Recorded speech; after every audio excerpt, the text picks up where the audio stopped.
fa taorin'ny fahavitan'ny CJSO farany teo dia nanao tombanezaka sy tatitra ny fizotry ny fifaninanana ny minisitra ny tanora sy ny fanatanjahantena Andria Mosarso Jean Anissé anambara moa ity minisitra ity fa fahombiazana ho an'ny tontolon'ny fanatanjahantena malagasy ny vokatra azon'ireo tanora latsaky ny 17 taona tao anatin'ny fifaninanana aty amin'ny faritry ny ranomasimbe indiana iny. Zavatra roa avy hatrany no azo tsoahana. Ny fanomanana dia nosarahana roa miavaka tsara satria ny anankiray dia ny fanomanana ny fandraisana ny vahiny.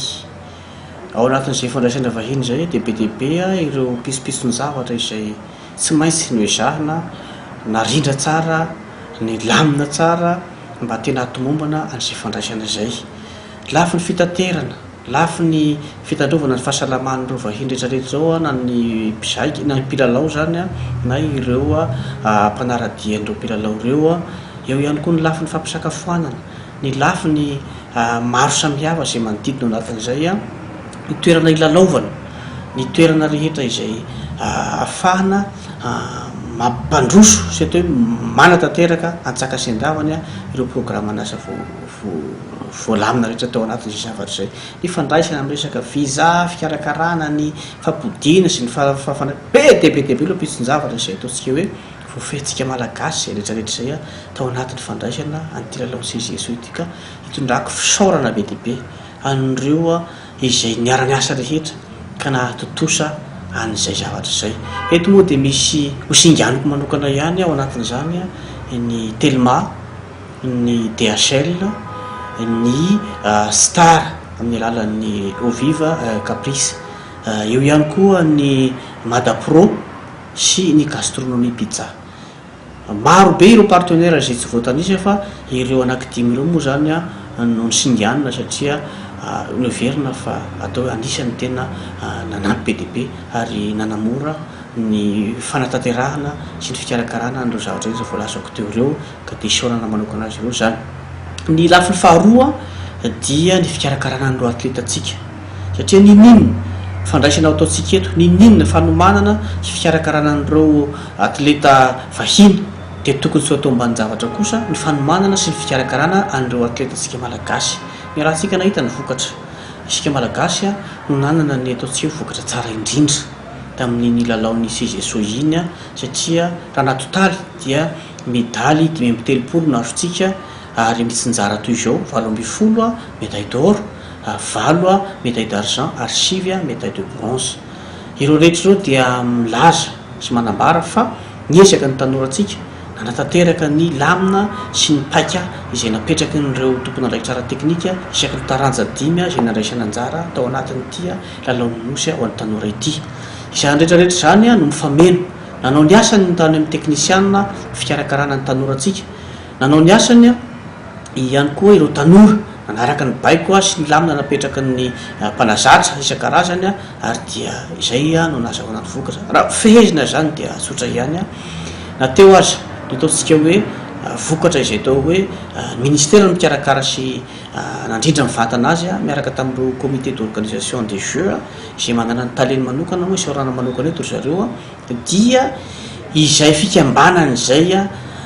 hery rehetra sy ny fandraisana andraikitra rehetrarehetra samy nanao izay andraikitra napetraka tamin'ny avy ary niezaka nanatanteraka an'izany tao anatin'ny fitoniana sy tao anatin'ny fifankatiavana izay no antoka lehibe nahafahantsika nahazo an'izao fandresena gavan'izao indrindra fa ny fahatomombana ny fandraisana sy ny fahazahoana an'izay vokatra tsara izay ka dia azadino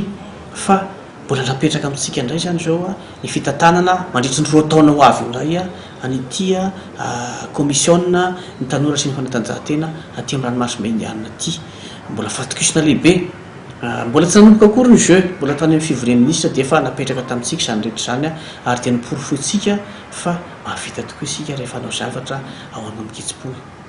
Eto dia misaotra manokana ny mpitandro ny filaminana, misaotra lehibe dia lehibe ny mpitandro ny filaminana izay nanao ny aintio zavatra nandritry ny 7-8 andro teo eo zareo dia efa niara-niasa tamin'ireo tompona andraikitra maro, ny fiambenana sy ny fanaraha-maso na ny amin'ireny toeram-pilalaovana rehetra, tany amin'ireny toeram-pisakafoanana, tany amin'ireny toerana fandraisam-bahiny rehetra dia nahitantsika an'izy ireo daholo. Indrindra fa tamin'ny lanonam-panokafana sy tamin'ny lanonam-pamarana dia nanao izay ho afany ireo mpitandro filaminanareo izay marina eto ary mafisoko eto fa indrindraindrindra fa isaorana an'andriamantoa président de république izay tena nanome baiko faran'izay hetitra ary namerimberina an'izany hatrany hatrany mba hitandrovan'izy ireo ny filaminana mandritra ity lalaontsy jesoa ity ary dia tanteraka tokoa izany satria ray aman-dreny filohan'ny repoblika no efa nirotsaka tseritra mihitsy tsy izay ihany aza no andraikitra andraisin'andriamantoa filohan'ny repoblika fa teo amin'ny fanafainganana ihany koa sy ny fanamorana ny fivoahandreo enti-manana na ahafahana ny karakaran'izay ara-potoana ny resaka fivoahan'ny vola indrindraindrindra teo ihany koa ny fanampiana ny vatana nataon'ny filohan'ny repoblika amin'ny fanatsarana an'ireo kianja nandraisana an'ireo lalao ireo anisan'izany indrindraindrindra ny kianja eto mitafo eo akoron-drano ny kianjana larobia ny kianja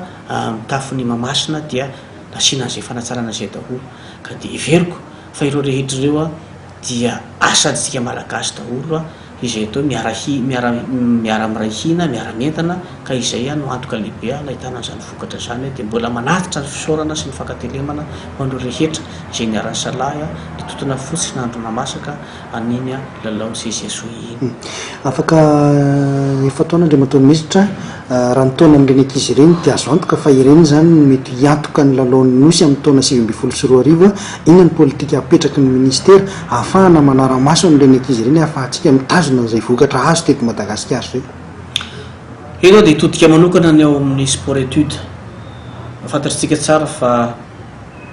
ny 70% ny ankizy izay nandray anjara tamin'iny dia mpianatra ao sport étude avokoa ary tsy mbola voalohany zao nahitantsika an'izany vokatra tsara avy amin'io sport étude izany fa mbola nanamafy sy nanapirofo fa mendrika tokoa zany ary tsy nandiso fanantenanatsika zany no nametrahantsika sy andaniany fanjakana vola amin'ny fampihodinana an'io sport étude io fitaizana ankizy sy fampianarana ankizy ao anatin'io satria dia miharihary zao fa io no anisan'ny vokatra eto dia singaniko manokana ny taranja tennis de table satria raha ny fantatritsika hatramin'izay dia ry zareo maorisiana no manjaka amin'ny taranja io hatramin'izay tamin'ity raha mitorako ity dia natsapitsika fa anisan'ny songadina koa isika malagasy satria anisan'ny taranja izay atao hoe ampianarina ny ankizy amin'ny sport étude io sy ankizy mianatra tezetsika eo zany io taranja anankiray io ary eto moa zany dia ararotoka ihany milaza amintsika fa izy manam-pahaizana manokana sinoa izay ho tonga eto amintsika eto Madagasikara zany mipetraka eto izy mandritry ny 2 taona amin'ny volana septambra na oktobra zao izy no avy fiara-miasantsika amin'ny ambasadiny Chine io hampianatra manokana hampiofana manokana an'izay taranja tennis de table zay an'ireo ankizy ao amin'ny sport étude zany ny tena antony nefa na izany zany tsy misakana ny ihany koa ny hanitarana an'izay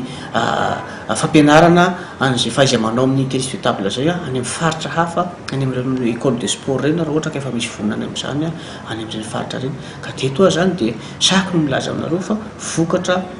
ny ampahambokatra lehibe indrindra tamin'ireny dia saika azony ankizy efa amin'ny sport étude na izany sy zany dia midera manokana sy misaotra ihany koa nireo fédération 5 izay tompona andraikitra nanao ny ainy tsy ho zavatra ihany koa ireo tamin'ny fanomanana an'ireo ankizitsika ireo ka nazahoana an'izay vokatra lehibe zay